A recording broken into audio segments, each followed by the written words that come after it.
The caregiver sang softly to the old man, unaware his millionaire son was watching and changed her life. Hello everyone. Before we begin today's story, I have a small favor to ask. Please hit subscribe and turn on the notification bell so you never miss our channel's new videos. It is quick, free, and the best way to support us in bringing you more dramatic stories. Your support means the world to us. Where are you watching from? Drop your city or country in the comments below. Thank you very much. Now, let us return to our main character. The fluorescent lights in St. Mary's Hospital hummed softly, blending with the steady rhythm of heart monitors. It was close to midnight, the hour when even machines seemed tired, and the world outside slept under the dim glow of the city. Lily Monroe adjusted her white uniform and walked quietly through the long corridor. Her shoes made a gentle squeak on the polished floor. She had worked double shifts for 3 weeks straight, yet her steps carried a kind of calm purpose. Tonight was different. The head nurse had called her aside before the shift began. "Lily," she had said, her tone serious, "you are assigned to room 14. It is a private suite. The patient is James Carter." The name carried weight. James Carter was once one of the wealthiest men in the state, a retired founder of Carter Medical Holdings. A car accident had left him in a coma for more than a year. Most nurses avoided his case. His family rarely visited, and rumor said his son, Alex Carter, was too busy running the empire to care. Lily pushed the door open quietly.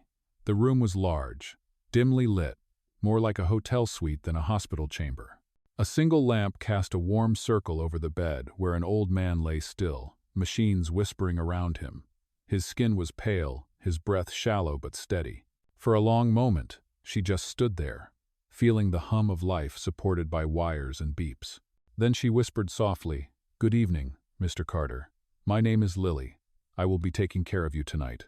Her voice broke the silence, gentle but firm, the way you would speak to someone who might still hear you. She adjusted the blankets, checked the monitors, and replaced the water in the humidifier. Her movements were careful, practiced, and full of quiet respect. When everything was done, she sat on the chair near his bed and sighed. The city lights outside painted faint reflections on the glass. On nights like this, she often thought of her mother, sick but hopeful, waiting for Lily's call from a tiny apartment across town. The world felt heavy, yet in this room full of machines, she felt needed. On impulse, she reached into her pocket and pulled out a small wooden music box. The tune was faint but sweet, the same lullaby her mother used to hum, Moon River. She placed it gently on the bedside table and let the melody fill the sterile air. Then, in a voice barely louder than a whisper, she began to sing along. Her tone was clear and trembling, as if the song carried both prayer and pain. Somewhere behind the glass door, a shadow stirred. A tall man in a dark coat had stopped in the hallway. His name was Alex Carter. He had come to see his father without alerting the staff. What he saw through the glass froze him, the young nurse leaning close, singing softly to a man who had not opened his eyes in over a year. He could not explain why he stayed there, listening.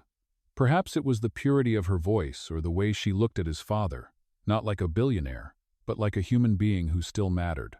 Lily finished the song and smiled faintly.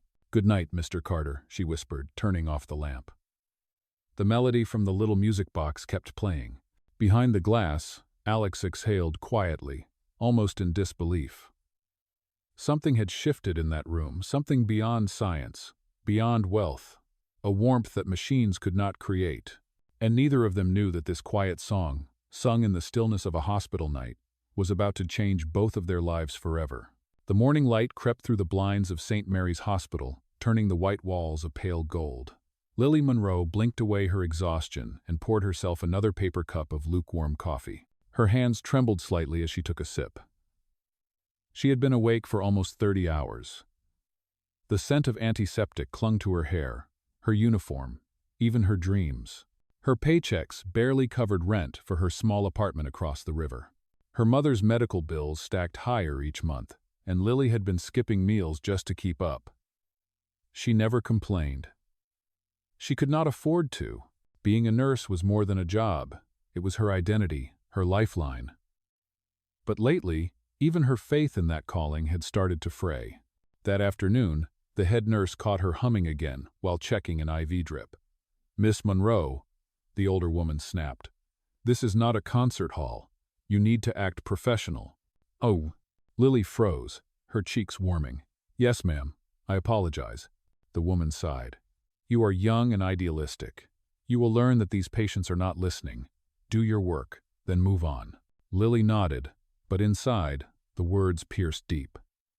She wanted to say that she knew someone was listening, that somewhere in the depths of that quiet man's mind, her voice might still reach him. But she swallowed the thought and turned back to her duties. When her shift ended, she walked home in the soft drizzle of early morning. The bridge over the Hudson was still, the city half asleep. Her shoes were soaked, her stomach empty, but she felt strangely peaceful. She kept hearing the melody of Moon River in her head. It reminded her that hope could live even in the smallest sound. Across town, Alex Carter sat in his office on the top floor of Carter Medical Holdings. The skyline spread beneath him like a sea of light. He had barely slept since that night. The image of the young nurse singing beside his father haunted him. It was not pity he felt, it was something harder to name. He remembered the look on her face, gentle, steady, unguarded. For the first time in months, he had seen genuine care, not obligation. His assistant entered with a stack of reports. "Sir, here are the quarterly numbers," she said. He barely glanced at them. "Schedule another visit to St. Mary's tonight," he murmured. "And keep it discreet." That evening, Lily returned for another night shift. Her co-workers teased her kindly, calling her the Nightingale of Room 14. She smiled but said nothing. In truth, the room had become her sanctuary. She stepped inside and greeted her patient softly. "Good evening again, Mr. Carter. It is me, Lily." She adjusted the blanket, checked his vitals, and noticed a faint twitch in his left hand. Her breath caught. Was it real? She leaned closer. Nothing. The hand lay still. She shook her head and laughed at herself. "I guess I am just seeing things," she whispered. But the heart monitor beeped a little faster, and her smile returned. "Maybe that is your way of saying you hear me," she said. She opened the small wooden music box, and the familiar tune filled the room again. Behind the glass, Alex had arrived quietly, keeping to the shadows. He watched her hum as she wiped the old man's forehead, her movements tender and exact. He had seen many nurses in his life, but none like her. She was not performing, she was connecting. Lily leaned close and whispered, "Do you know what I believe, Mr. Carter? I believe that people in comas can still hear love. Maybe not words, but the feeling behind them." Her voice trembled slightly. "When my mother was in surgery last year, I sang for her too, and she said she heard it through the anesthesia. She said it sounded like home." Oh, she reached for the blanket and tucked it under the old man's chin. "So tonight, I will sing for you again. Because maybe your soul just needs a little music to find its way back." As her voice rose gently, Alex closed his eyes. The melody slipped through the glass. Soft but powerful. For a moment, all the noise of his corporate world faded, the deals, the deadlines, the empty victories. He stayed there until the last note dissolved into silence. When she whispered, "Good night," he mouthed the same words through the glass. Neither of them noticed the faintest movement in the old man's fingers, a single twitch, as if responding to her song. It was small. It could have been nothing, but sometimes miracles begin with something that small. The following day dawned gray and quiet over St. Mary's Hospital. Lily Monroe arrived early, her hair still damp from the morning rain. She carried the same small wooden music box in her bag, as if it were a secret charm she could not leave behind. When she stepped into room 14, the air felt different, warmer somehow, charged with something unseen. She greeted softly, "Good morning, Mr. Carter. It is a new day." The old man did not move, but his breathing seemed a little steadier. The monitor pulsed in slow, even beats, a rhythm that had become as familiar to her as her own heart. She began her routine, carefully checking the IV line, changing the water, wiping his hands with a warm cloth. As she turned to fold the towel, she froze. His fingers moved. It was not her imagination this time. A faint twitch, barely visible, but real. Her breath caught. "Mr. Carter, can you hear me?" She leaned closer, waiting, but the movement did not return. Still, she felt a rush of hope flood her chest. After a moment, she hurried out to the nurse's station. "I think he moved," she said quickly. The head nurse looked up from her paperwork, unimpressed. "Patients in comas have involuntary spasms all the time, Miss Monroe," she replied. "I know, but this felt different. It happened right after I spoke to him." The woman sighed. "Document it if you want, but do not get your hopes up. That man has been unresponsive for over a year."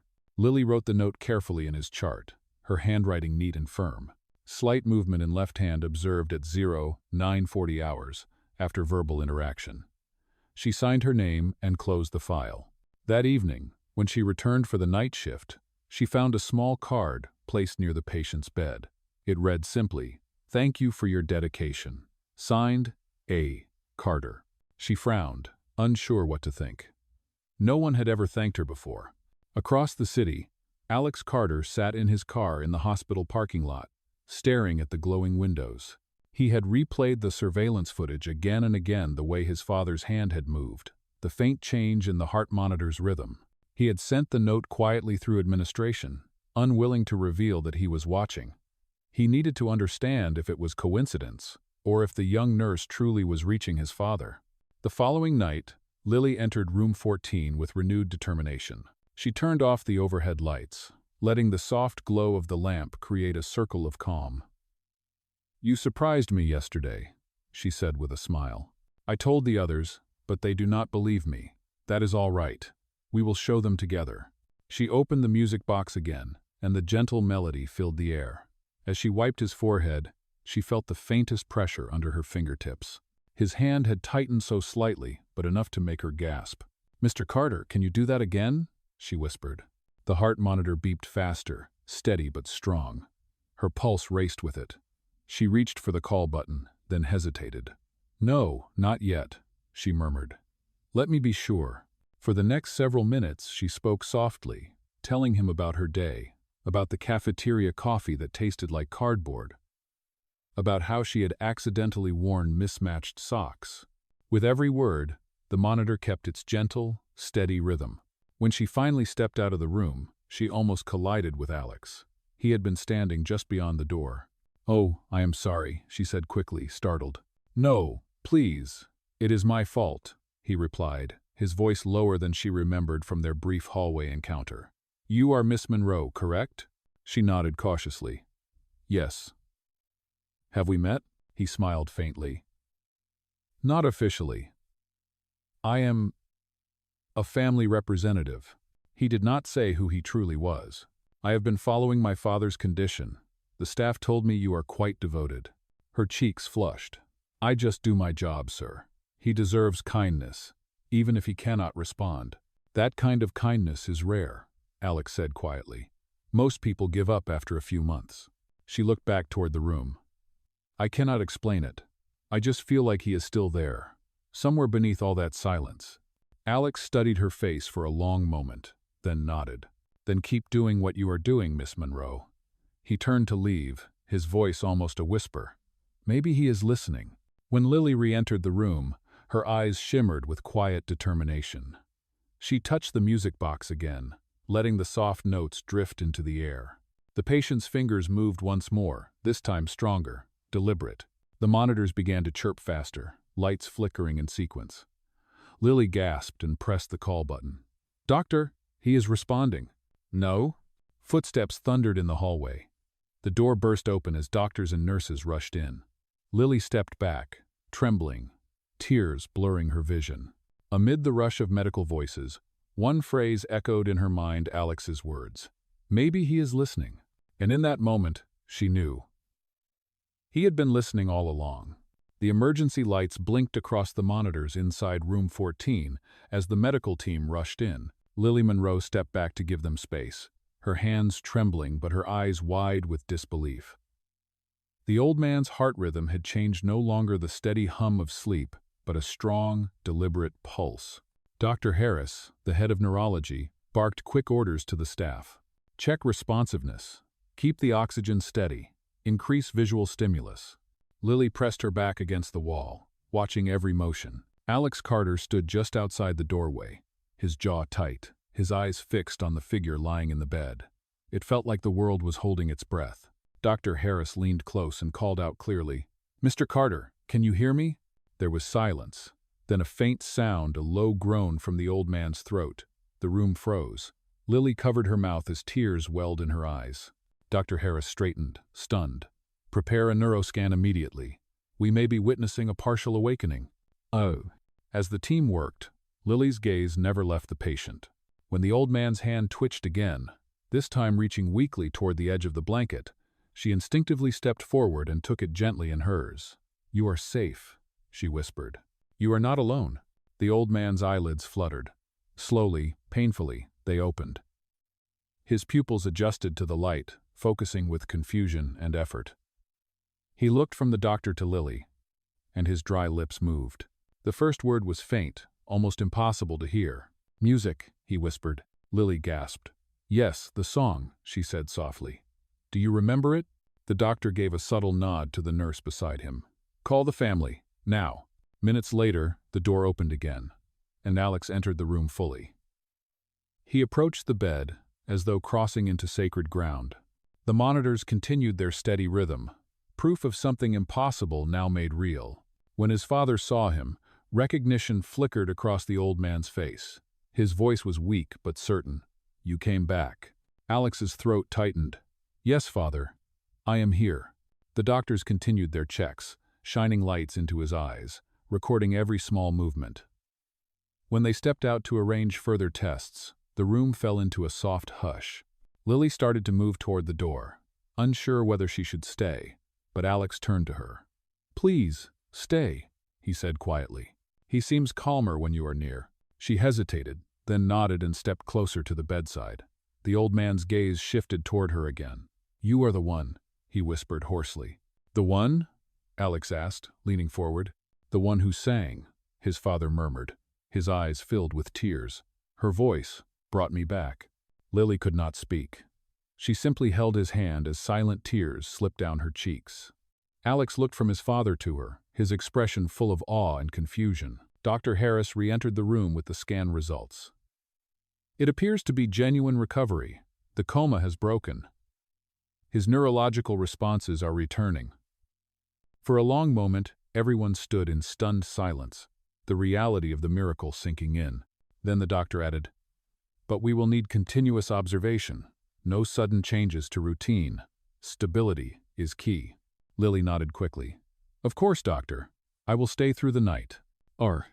As the evening deepened, the bustle faded, leaving only the soft beep of the monitors and the quiet breathing of the man who had been silent for so long. Alex remained near the window, watching the nurse who had somehow done what medicine could not. When Lily leaned forward to adjust the blanket again, she noticed the old man's eyes following her movement, faint recognition lighting them. She smiled. "Rest, Mr. Carter. You have fought hard enough for one day." "Oh?" He squeezed her hand just barely. "Thank you," he whispered. Later, when Alex walked her to the hallway, neither spoke for a moment. Finally, he said, "I do not know how you did it. My father has been unresponsive for more than 12 months. Then you appear. And suddenly, he wakes." "It was not me," she said softly. "Maybe it was something he was waiting to hear." Alex studied her face. "The song?" She smiled faintly. "Maybe the heart recognizes kindness, even when the mind cannot." "Ah." He nodded slowly. "Whatever it was, you have given me back my father. I will not forget that." As Lily walked down the quiet corridor, the hum of machines faded behind her. She felt light, almost unreal, as if the entire hospital had exhaled for the first time in a year. Back in room 14, Alex stood beside his father's bed. The old man was sleeping peacefully now, but the music box still rested on the table, the faint notes of Moon River echoing through the air. Alex reached out, winding it once more, letting the melody fill the silence. For the first time in a long time, he felt something he had not allowed himself to feel: hope. And as the last notes faded, he looked toward the door where Lily had gone, realizing that the song had not only awakened his father's heart, it had awakened his own. The news spread through St. Mary's Hospital before the morning shift began. "The Carter case has awakened," whispered nurses in the hallways. "After more than 1 year. Some called it a miracle, others called it luck. But for Lily Monroe, it was neither. It was faith answered. When she arrived that morning, she found room 14 brighter than she had ever seen it. Sunlight spilled through the tall windows, and the once silent machines now beeped with quiet steadiness. James Carter was awake, sitting up with help, his gray eyes alert, though tired. Dr. Harris stood beside him, giving instructions to a small group of staff. Motor response is returning well. Keep communication simple for now, the doctor said before turning to Lily. Miss Monroe, he asked for you. Her heart fluttered. She walked closer, careful not to startle him. Good morning, Mr. Carter. He smiled faintly, his voice rasping like dry leaves. You came back. She nodded. Of course. I promised I would. He looked toward the small wooden music box still resting on the nightstand. I heard it. Every night. I could not move, but I heard you sing. It was the only thing that made me want to come back. Her eyes filled with tears. Then I am glad I did not stop. Behind them, Alex watched in silence. He had spent the night in the visitors' lounge, replaying his father's words over and over. Now, seeing the two of them together, something shifted deep inside him. Gratitude, awe, and a quiet guilt for all the months he had stayed away. Dr. Harris cleared his throat. We will move Mr. Carter to the recovery wing this afternoon. Miss Monroe, continue with light physical therapy and conversation. Yes, doctor. Days passed quickly. Each morning, Lily arrived early with fresh flowers or a new story to tell. She guided the old man's hands through slow movements, helping him regain strength. He often asked her to hum as they worked. The soft rhythm of her voice seemed to lift the weight of each exercise. One afternoon, as she helped him practice standing, he chuckled weakly. You know, he said, you sound like my late wife when you sing. She used to fill the house with music. I had forgotten how it felt to wake up to kindness. Lily smiled gently. Then let us bring it back, one note at a time. From the doorway, Alex listened quietly. He had started visiting every day under the excuse of monitoring progress. But in truth, he simply wanted to be near that calm energy. Each time he entered the room, Lily greeted him politely. But her focus always returned to his father. He admired that. Later that evening, after Lily had gone, James looked at his son with a faint smile.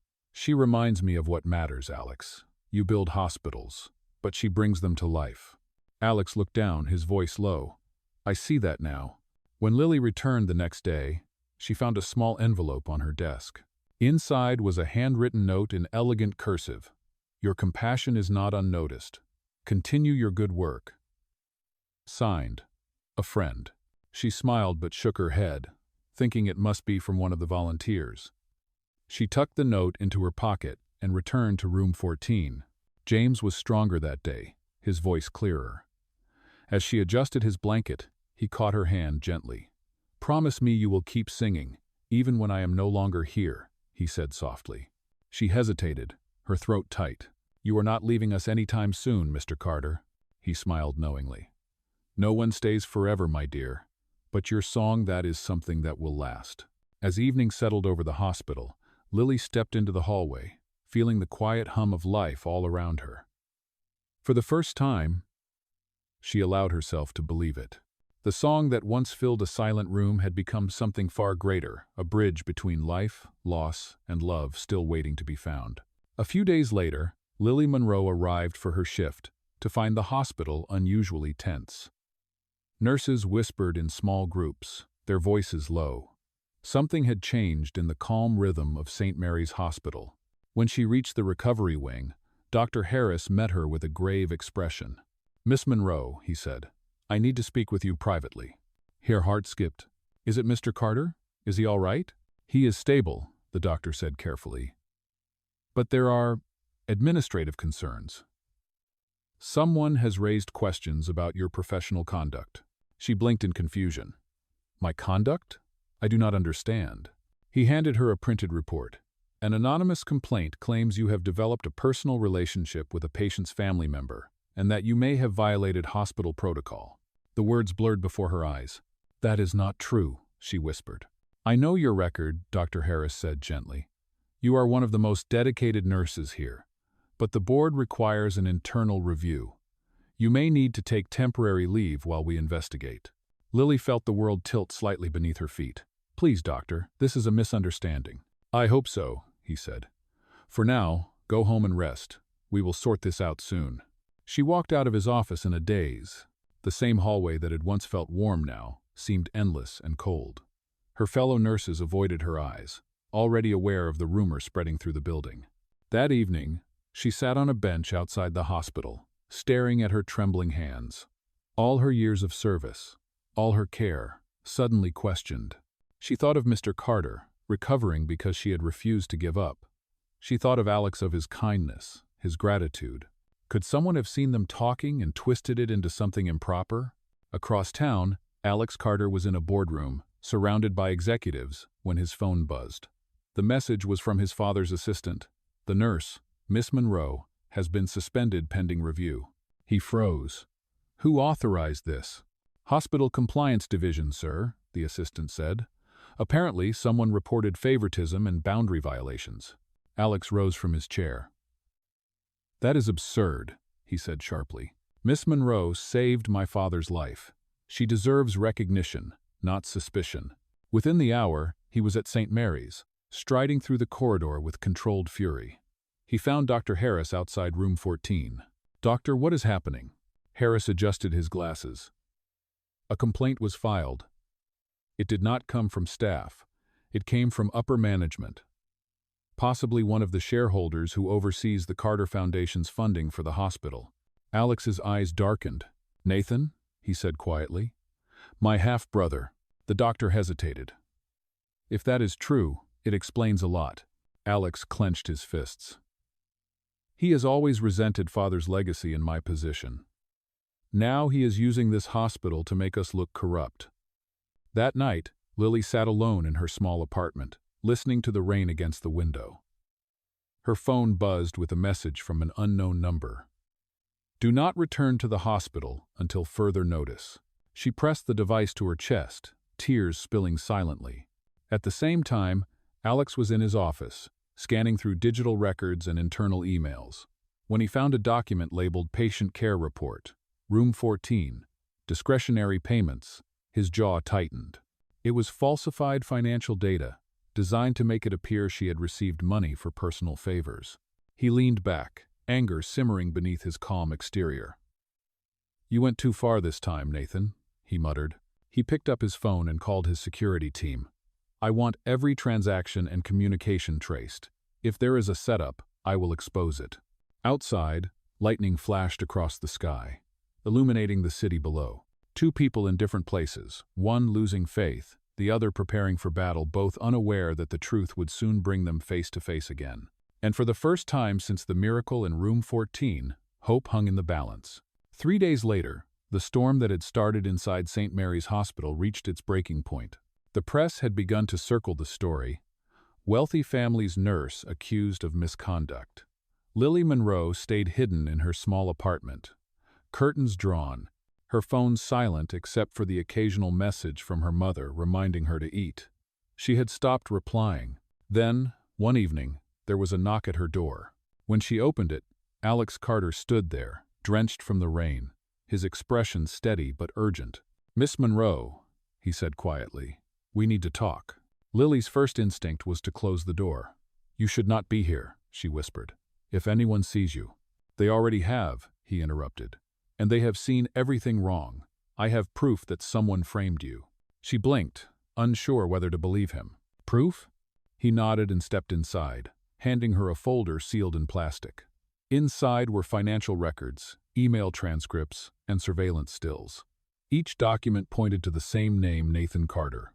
He falsified donations under your name, Alex explained. He wanted to make it look as though my father's nurse accepted bribes. It was his way to discredit both of us and take control of the foundation. Lily stared at the papers, her throat tightening. Why would anyone do something so cruel? Because he sees compassion as weakness, Alex said softly. But I have already called the board. There will be a hearing tomorrow morning. You deserve to stand there and clear your name yourself. She shook her head. I cannot face them. They already think I am guilty. Alex's voice softened. Then let me stand beside you. For a long moment, the only sound was the rain against the window. Finally, Lily nodded. All right. The next morning, the boardroom of St. Mary's Hospital was filled with executives, lawyers, and reporters. The air was sharp with tension. Lily sat at the end of the long table, hands clasped tightly in her lap. Alex sat beside her, his presence calm and unwavering. Nathan Carter entered late, his expensive suit perfectly pressed, a faint smirk on his face. "This is unnecessary," he said. "The evidence speaks for itself." Alex stood. "You are right," he replied coldly. "It does. Let us show everyone what it really says." He projected the records onto the screen, transactions traced to offshore accounts, emails from Nathan's personal server, authorizing public relation adjustments, and security footage showing Nathan's assistant accessing restricted files. Gasps filled the room. Dr. Harris rose from his seat, face pale. "These records, they clear Miss Monroe completely." The chairwoman of the board spoke firmly. "Nathan Carter, you are hereby suspended from all foundation duties pending legal review." Nathan's smirk vanished. "You cannot do this," he snapped. Alex met his eyes. "Watch me." He turned to Lily, his voice gentler now. "Miss Monroe, on behalf of the Carter Foundation and this hospital, I owe you an apology. You saved my father's life, and today you reminded all of us what integrity looks like." Lily could not speak. Tears glimmered in her eyes, but her shoulders lifted as though a great weight had finally fallen away. After the meeting ended, Alex walked her out into the courtyard. The morning sun broke through the clouds, scattering light across the wet pavement. "I am sorry you had to endure this," he said, "but sometimes justice needs witnesses." She smiled faintly. "You were mine." He paused, then reached into his pocket and handed her the small wooden music box she had left behind in room 14. "He asked me to give this back to you," Alex said. "My father said it belongs to the voice that saved him." Lily cradled the box in her hands. The familiar tune began to play softly, and for the first time in weeks, she let herself breathe freely again. "Thank you, Mr. Carter," she whispered. Alex smiled. "Please, call me Alex." The sunlight warmed their faces, and the melody drifted upward through the courtyard, an unspoken promise that this was not an ending, but the beginning of something new. 1 year later, the air inside St. Mary's Hospital felt brighter than anyone could remember. The walls of the new rehabilitation wing gleamed under soft golden light, and the sign above the entrance read, "The Moon River Wing, dedicated to the healing of body and soul." It was funded by the Carter Foundation, but inspired by something far greater, one nurse's quiet kindness. Lily Monroe stood near the stage, adjusting a small pin on her uniform. The ceremony was about to begin. Patients, doctors, and community members filled the hall, waiting for the dedication speech. Beside her, Alex Carter watched the crowd gather, his expression calm but full of pride. "You did this," he said quietly. Lily smiled. "We did this. Your father's dream, your foundation's work, and maybe a little song." A gentle laugh escaped him. "You still keep that music box?" She opened her purse and revealed it resting safely inside. "Of course. It reminds me that hope can start from something small." When the ceremony began, the room fell silent. Dr. Harris stepped to the podium first, sharing the story of how compassion had once awakened a man from a year-long coma. Then he called for the guest of honor. "Please welcome the woman whose voice reminded us that healing begins with the heart, Nurse Lily Monroe." Applause filled the hall as Lily stepped forward. Her voice trembled slightly when she began. "I never expected any of this. I only sang because I believed someone was listening. I learned that even when people cannot speak or move, kindness still reaches them. It reached Mr. Carter, and it changed all of us." In the front row, James Carter sat in a wheelchair, his eyes bright with emotion. When she finished speaking, he lifted the small wooden music box from his lap and wound it once. The melody of Moon River drifted through the hall, soft and tender. For a moment, no one moved. Then Alex stood beside his father, taking the microphone. "My father built hospitals," he said. "But Lily built something deeper. She reminded us that healing is not only about medicine, it is about humanity." "Oh." He turned toward her, his eyes warm. "And today, in front of everyone who witnessed that truth, I want to ask you something." Lily froze, unsure what he meant. until he stepped closer and took her hand.